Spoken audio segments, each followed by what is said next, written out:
The charm of Kyoto goes way beyond its famous destinations, from the crowning bamboo forest of Arashiyama to the thousands of vermilion gates of the Fushimi Inari Shrine.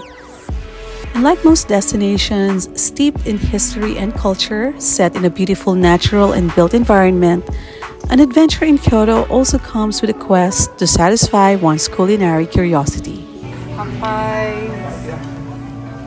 So come with us as we explore some destinations in Kyoto, as well as the food and restaurants that we found and savored in various vicinities.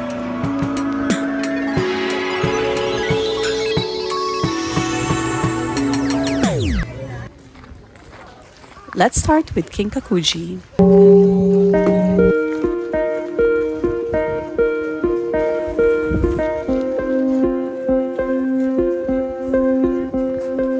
Kinkakuji is the famous temple with its golden villa. Always crowded, but always boasting of beautiful views, the food choices in and around Kinkakuji are a slice of a taste of Kyoto. For our lunch, we opted for Nishin Soba or herring soba, a buckwheat noodle dish that was invented by a local restaurant in Kyoto. It's served hot as a soup and topped with a luscious piece of dried herring.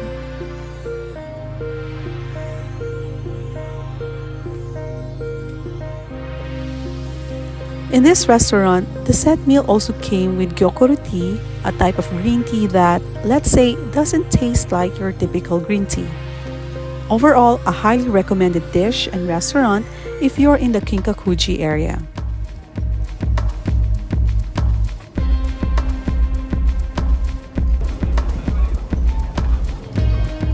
If you're wrapping up a quite exhausting day in the Arashiyama area after visiting Yasaka Shrine, Yasaka Pagoda, the alleyways in and around Ninanzaka and Sananzaka, and of course, Kiyomizudera, head over to Gion where you will find quite a number of choices.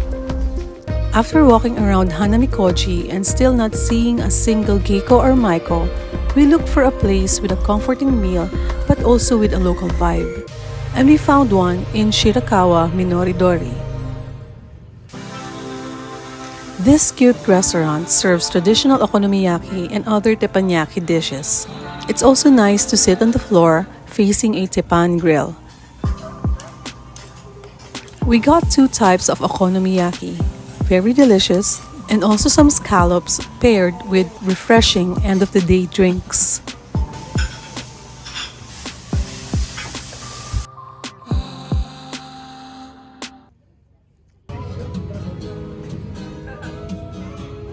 Across the Kamu River from Shirakawa Minoridori is Kaboramachi, where you can find a concentration of good eats. Head over to Pontocha Alley, just parallel to the river, and you will find all sorts of izakayas, restaurants, and bars.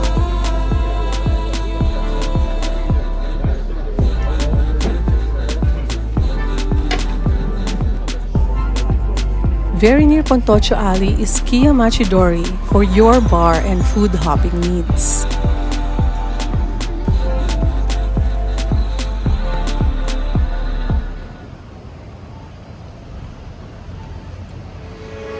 After all that food, there is always room for dessert. Since we couldn't seem to decide between coffee or ice cream to cap off the day, why not have both? An affogato solves such dilemma.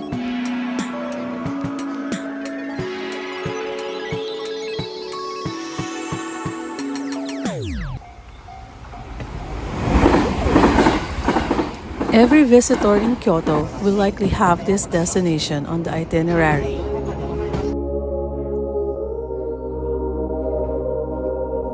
One thing you should know about Saga Arashiyama district, also referred to as Arashiyama, is that there is so much to see outside the bamboo forest and the main shopping street. So you can ease out of the crowds and walk farther past the Ogura Pond and then up these steps that will lead you to Kameyama Park. But if you're not up walking up a hill, consider walking past Ogura Pond, which will take you to the narrow and beautiful residential streets of Sagano. Right around the corner from Ogura Pond is this small restaurant where you can enjoy Japanese udon meals and traditional Japanese sweets.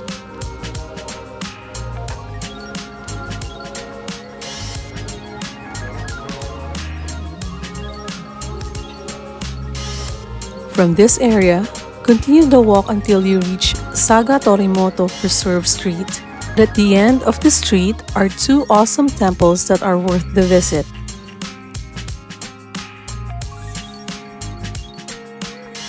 Saga Torimoto has restaurants which we believe are better alternatives to the crowded establishments in the main crowded streets.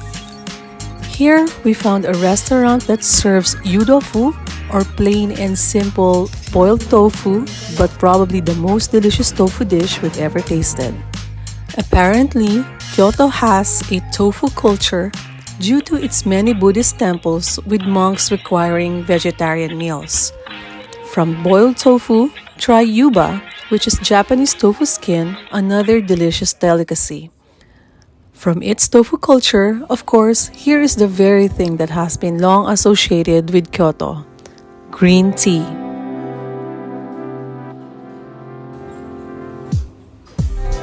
Uji, located within Kyoto Prefecture, is one of the top cultivators of green tea in Japan. Head over to Uji for a taste of different matcha-themed dishes.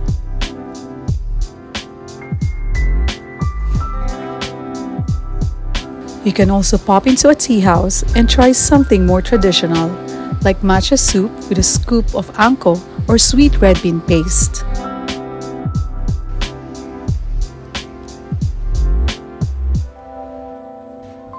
You will find matcha and green tea all over Kyoto, and the matcha parfait is a definite treat that you cannot miss. And speaking of treats, the Nishiki Market in itself is a culinary adventure.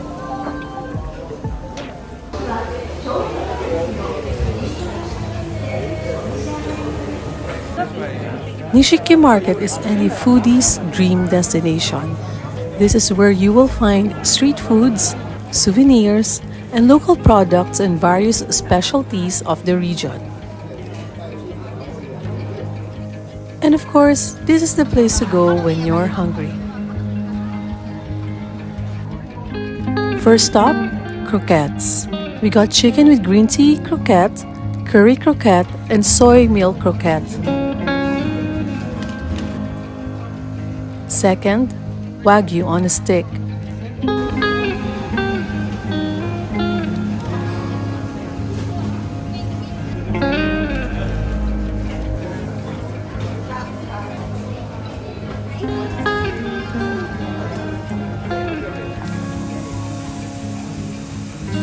Now, are you getting hungry? Third, well, we pretty much stopped in this spot so we could get a standing table. Here we got giant scallops, tempura, giant crab sticks,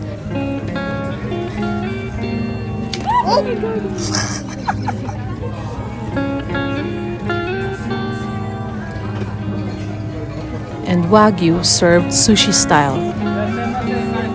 And of course, 100 yen sake.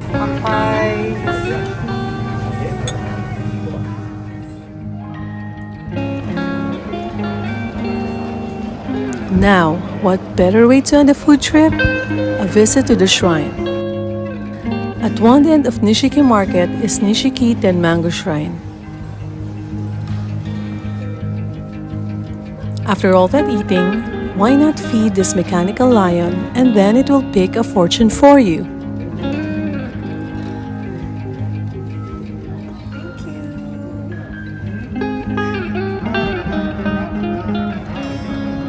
There is so much more to try in Kyoto, from the regular Japanese staples to the ones that have been associated with the city and the prefecture.